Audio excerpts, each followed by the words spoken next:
Ito magandang balita sa mga naniniwala na dapat panagutin si Sara Duterte at naniniwalang dapat ma-impeach si Sara Duterte. Alam niyo kung bakit?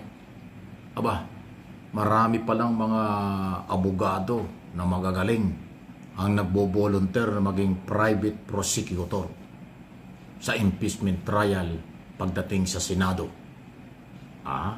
Alam po ninyo, para po sa inyong kaalaman, ang private prosecutor, yan po ay legal lang, tama lang yan, na nangyayari kapag mayroong impeachment trial.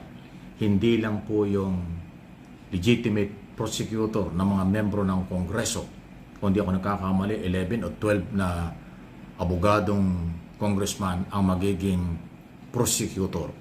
Sila yung taga-usig, sila ho yung magpapatunay ng mga ebidensyang nakalap sa Justice Committee, yung kung bakit at paano dapat i-impeach ang isang impeachable official. Pero normal lang po yan na merong private prosecutor na mag-a-assist sa kanila. Abay, nadinig ko na isang araw si Attorney Lorna Capunan, magaling na abogada yan, veterano sa trial. Isa pa lang siya.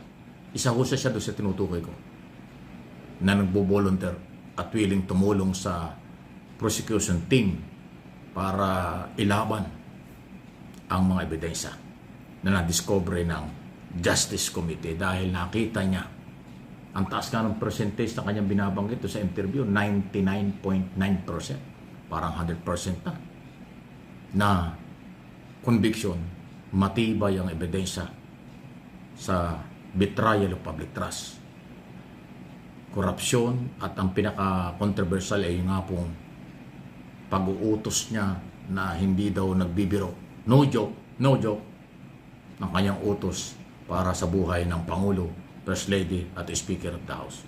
Kahit naman hindi abogado yan pong ganyang klaseng salita ay kaduda-duda ang behavior, kaduda-dudang pag-uugali o pagkatao kung nasa katinuan, lalo na sa pangalawang Pangulo na pangalawa sa pinakamataas na posisyon sa pamahalaan. Alam nyo kasi, hindi lang talaga nila iniisip na mali Wala silang pakialam Pag ginawa yan ng Vice President na hindi naman pwedeng i-deny kasi sabi ng NBI, sigurado sila, si Sara Duterte ang nagsabi niyan, wala nang iba. Ay Vice President ka Ikaw ang makikinabang kung sakaling matuloy yung utos mo para mawala ang buhay ng Pangulo. Pang sariling interes yun. Gusto mo mawala sa posisyon, mawala ang buhay ng Pangulo? O sino makikinabang? Ikaw. Dahil ikaw yung pangalawang Pangulo. Sino nag-utos doon sa gagawa? Ikaw rin. Sabi mo Sinasabi mo, pag ikaw inamatay, gawin daw ng kanyang inutusan. Sino mang papatay sa'yo? Wala namang papatay sa'yo. Ayun po yun. So kaya, hindi lang po yung Madriaga statement, bank account, bank transaction, sabi ng ANLA at sabi ni Trillanes. Doon pa lang ho sa pag-uutos na sa buhay ng Pangulo. Napakabigat po nun. Yun ay malinaw na betrayal of public trust. At yun ay ground talaga para ho siya ay matanggal sa posisyon at hindi nabigyan ng kahit na ano pang pagkakataon sa posisyon. Iyan ang paniniwala ng mga congressman na 53 na bumoto ng merong probable cause, at yan din ang paniniwala ng mga private lawyer. Kaya sila nagbo-volunteer na maging private prosecutor. Ganon din po yung Defense Council. Di ba ang Defense Council mayroon 16 na? Pwede rin silang maglagay ng sarili silang, nagdagdagan pa nila ng ibang abogado magbo-volunteer sa kanila. Wala naman hong masama at wala namang limit ang bilang ng abogado na magpaparticipate dyan po sa actual impeachment trial. Although yung private prosecutor, hindi ko alam kung allowed silang magtanong, mag-cross-examination. Pero alam ko, sila po ay may malaking maitutulong sa pagpuproseso ng ebidensya, sa proseso at paglalatag ng proseso ng pagtatrial. Nasaksihan ko yan nung panahon ni ERAP, panahon ng impeachment kay ERAP, impeachment kay Corona.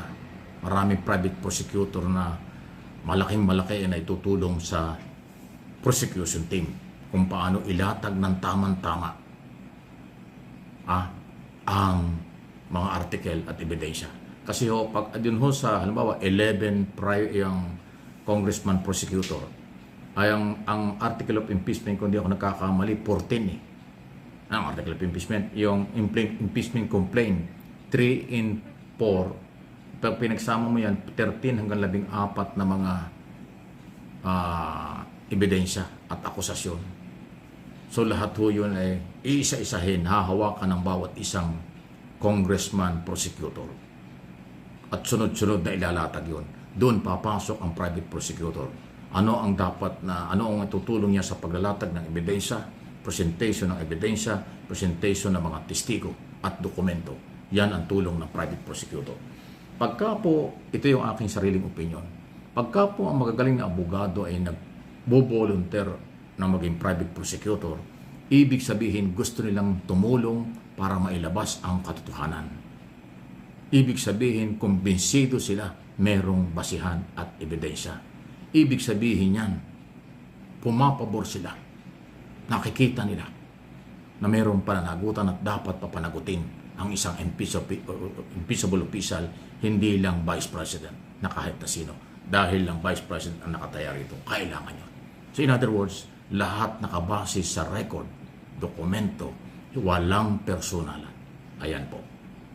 Maniwala kayo, mas marami pa habang papalapit yung trial, marami magbo-volunteer na abogado para tulungan ang team prosecutors na itatalaga ng Kongreso. By the way, ang plenary sa Kongreso, ang liderato ng Kongreso, ang mismong Kongreso, ang magtatalaga kung sino-sino ang magagaling na abogado ng congressman na gagawin nilang prosecutor. Doon sa unang prosecutor na sinabi ng Korte Suprema na unconstitutional, nakapagbuo na doon. Kasama doon si Jinky Luistro, kasama doon si Defensor, kasama doon si Zamora, Flores, Chowa, Acop, kaya lang pati na sa Congressman Acop. Marami pa, yun ho. Doon din nakuha sa mga member ng Committee on Justice. Ngayon, hindi ko alam. Pero palagay ko, doon pa rin manggagaling. Baka masama dyan si De Lima, si Luistro, si Jokno, si Chowa, si Zamora ulit, saka si Chowa, nabanggit ko natin, iba pa magagaling. Marami yung magagaling na abogado na congressman. So, kaabang-abang ito. Political, technical, legal. Pero ang mga ibabaw, pagpapatunay, ebidensya laban sa ebidensya, testigo laban sa testigo. Kaabang-abang talaga ito.